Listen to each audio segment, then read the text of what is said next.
Hello students, in part number 1 on the lecture of public servant, we have discussed the bare language on public servant, and in this lecture we are going to analyze section number 21. First of all, it is very important to know that section 21 of Indian Penal Code does not define public servant, but it enumerates only the various categories or various functionaries who can be designated as public servant. Okay, how we can say that a person is a public servant? The general feature of a public servant is that he performs certain public function. If a person is not performing the public functions, then he cannot be regarded as public servant, because all government servants are not public servants, because all the government servants are not performing the public functions. Okay, so what is the test to determine whether a person is a public servant or not?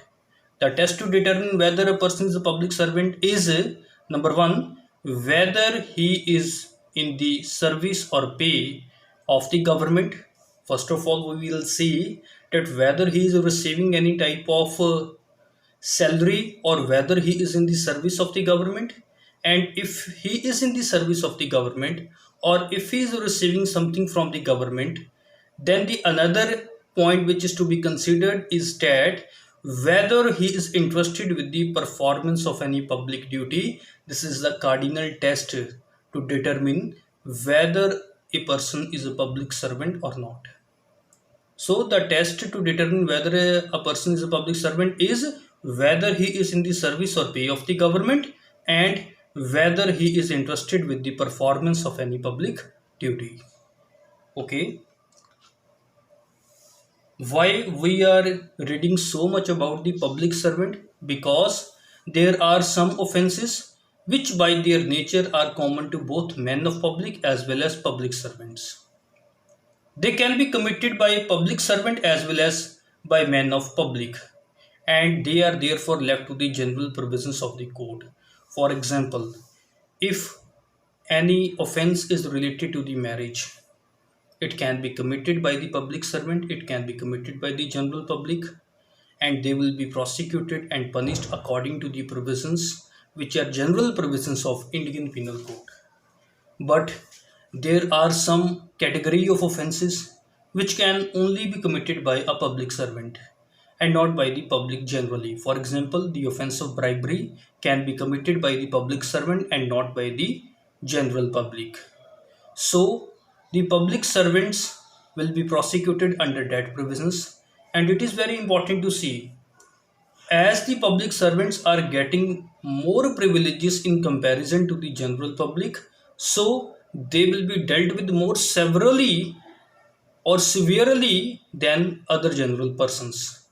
The public servants are dealt with more severely than other persons, for they enjoy many privileges peculiar to themselves. Okay, what is the basic time or what is the main point of time when a person can be charged under the provisions of public servant? It is very important. An accused person must be a public servant on the date of commission of the offense. If on the date of the commission of the offense he was a public servant, then he will be prosecuted under the provisions of public servant. If he was not the public servant on the date of the commission of the offense, then he will be prosecuted according to the general provisions of IPC. If a person after the commission of the offense retired, resigned or dismissed or removed as a public servant, then it does not mean that he will be escaped from the liability for that particular offenses, because retirement, resignation, dismissal or removal of a public servant cannot wipe out the offense committed while he was in service. Okay, one important judgment of the Supreme Court is very important in this case because it clarify whether the municipal councillor can be regarded as a public servant or not.